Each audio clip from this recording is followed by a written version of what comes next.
nous voilà arrivés en haut du Rizou. On est à 1000, pas loin de 1300 mètres. Donc on est toujours dans un système là de futaies jardinées résineuses. Voilà, ici on a un épicéa devant nous. Il doit faire 45 cm de diamètre.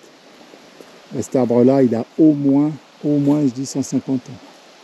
Donc c'est des arbres de très très belle qualité. On dit qu'il y a une essence d'accompagnement, c'est le hêtre.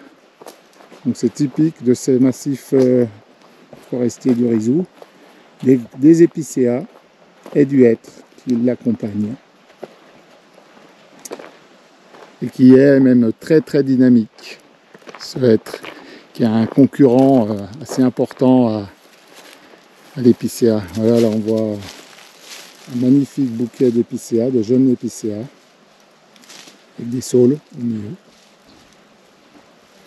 Et juste au-dessus de lui, justement, un hêtre qui coiffe ces jeunes épicéas. Donc les forestiers, eux, ils essayent de contrôler ce hêtre et d'en enlever quand ils concurrencent trop les épicéas. Ici, c'est un peu ça, la sylviculture sur ce massif. Faire venir des jeunes épicéas tout en contrôlant le hêtre. D'ailleurs là, on voit une pile de grumes de hêtre qui ont été coupées. Cette essence, le hêtre ici, c'est du bois de chauffage, car c'est un bois qui est, semble-t-il, très nerveux à cette altitude.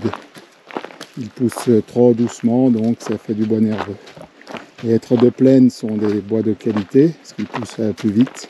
Il y a dans ce qu'on appelle les fonds, les basses, il y a beaucoup plus de terre et on trouve des beaux hêtres avec des gros diamètres, mais qui ne sont pas de la qualité quand même des hêtres de plaine. Il se plaît ici le hêtre, il est vigoureux. Il ne fait pas du beau bois pour les hommes, à part du bois de chauffage, mais lui il s'en moque. Hein. Il se renouvelle bien, il sème, il rejette. C'est le pays de la myrtille ici. Donc voilà. Il n'y en a pas beaucoup par contre les fruits.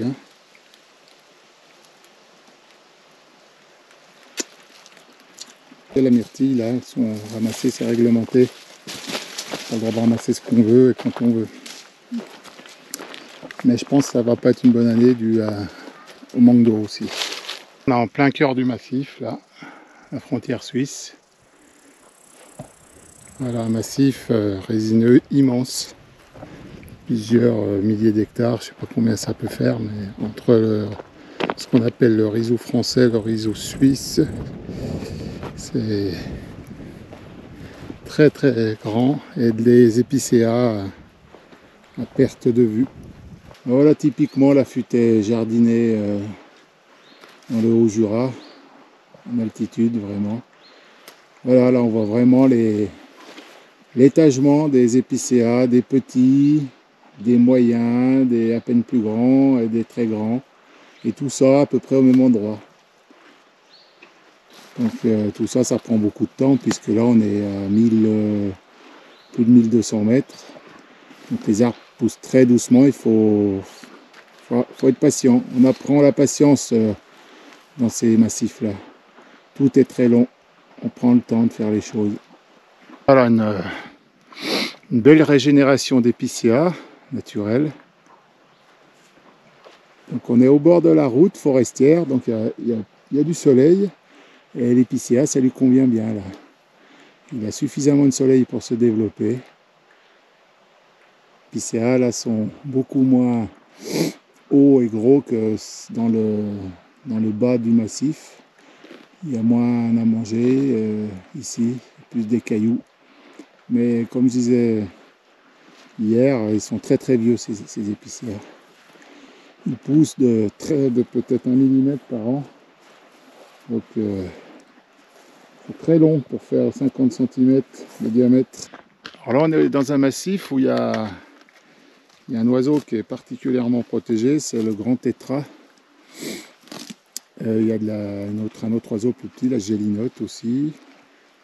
Enfin voilà, là il y a une grande partie du massif qui est une sorte de biotope pour ces oiseaux-là. Donc une grande partie de l'année, ces zones sont fermées. Il y a très peu d'activité. L'hiver en particulier. Il ne faut pas les déranger parce qu'ils mangent très peu. Et donc il ne faut pas, dès qu'ils se déplacent, ils dépensent beaucoup d'énergie. Donc il faut éviter qu'il y ait trop de gens, trop d'activités. Et je crois le printemps, jusque voir presque fin juin, début juillet, où là c'est la période où ils se reproduisent. Et là aussi, il ne faut pas les déranger. Donc c'est une... Il y a des zones comme ça dans le Haut-Jura qui sont préservées, une réglementation spéciale pour ces oiseaux, pour limiter l'intervention humaine sur le tourisme, l'exploitation forestière, peut-être la chasse. La faune ici, il y a des lynx aussi. Et maintenant, il y a des loups. Il y a des meutes qui s'installent ici. Donc il y a le retour de cette grande faune qui pose des problèmes, particulièrement aux bergers. Donc ils mettent en place les systèmes de protection de patous, des chiens patous là, et puis de bergers qui surveillent le troupeau la nuit, le jour. Alors qu'est-ce qu'on trouve comme petite plante? Ben voilà, je suis allé les trouver. Les framboisiers. J'aime bien manger les framboisiers. Donc là c'est une région à framboisiers aussi, avec les myrtilles. Bon là il n'y a pas beaucoup de fruits cette année. Hein. La Ness, elle aime bien les feuilles de framboisier. Se régale.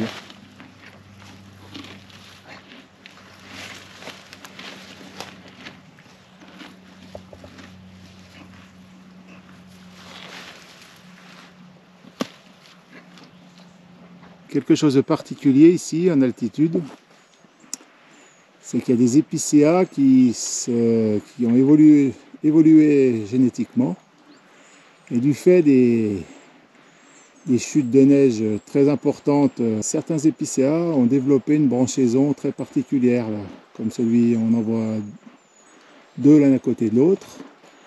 À gauche, un plutôt classique, avec des branches étalées. Et juste à côté de lui, on dirait une sorte d'obélisque.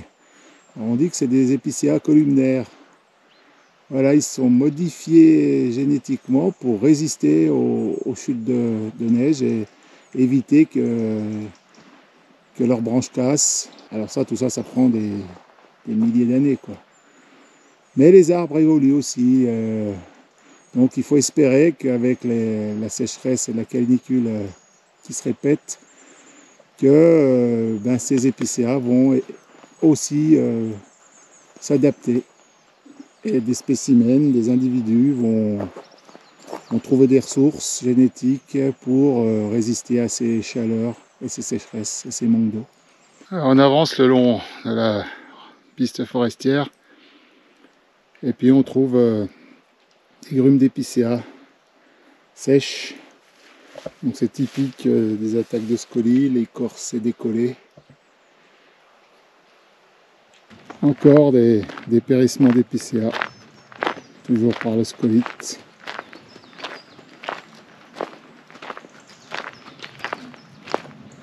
Alors après, ce qu'on appelle des chablis, c'est des arbres qui ont été déracinés, qui sont secs. Il y en a toujours eu.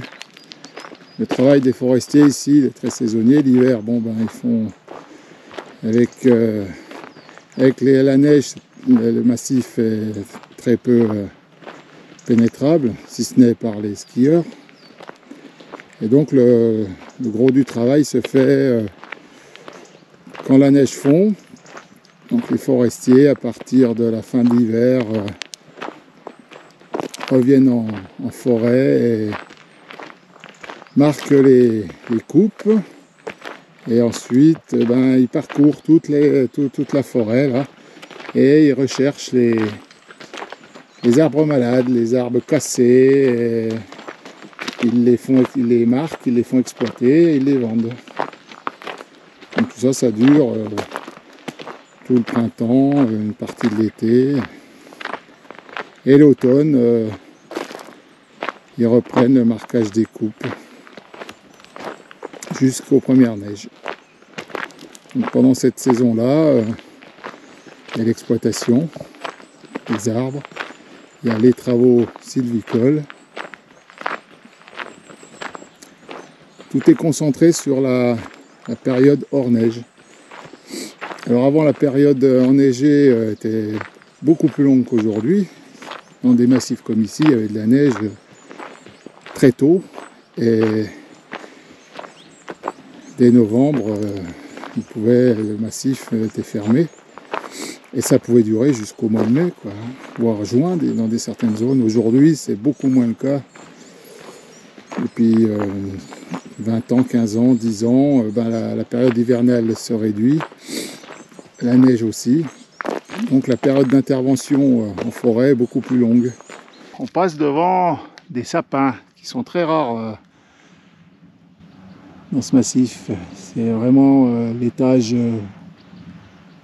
en altitude de l'épicéa. Donc les forestiers essaient de préserver les sapins quand même ici, parce que ça fait aussi une diversité dans les essences forestières. Et puis c'est un arbre que les grands tétras aiment bien. Ils s'en servent l'hiver, ils se perchent dessus. Ils doivent manger les aiguilles aussi, enfin ils mangent les aiguilles d'épicéa je crois aussi.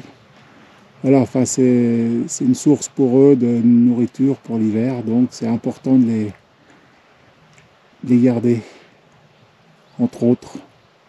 Toujours à ces idées de diversité. Voilà, c'est de plus en plus dans les consciences aujourd'hui des forestiers et des gens en général. Ici on est dans une zone il y a beaucoup d'épicéas, il y a très peu de feuillus, on en voit très peu. On voit quelques-uns là quand même, des petits foillards, petits hêtres. Pendant longtemps, les forestiers dans ces massifs ont combattu le hêtre qui est très très concurrentiel sur les jeunes épicéas.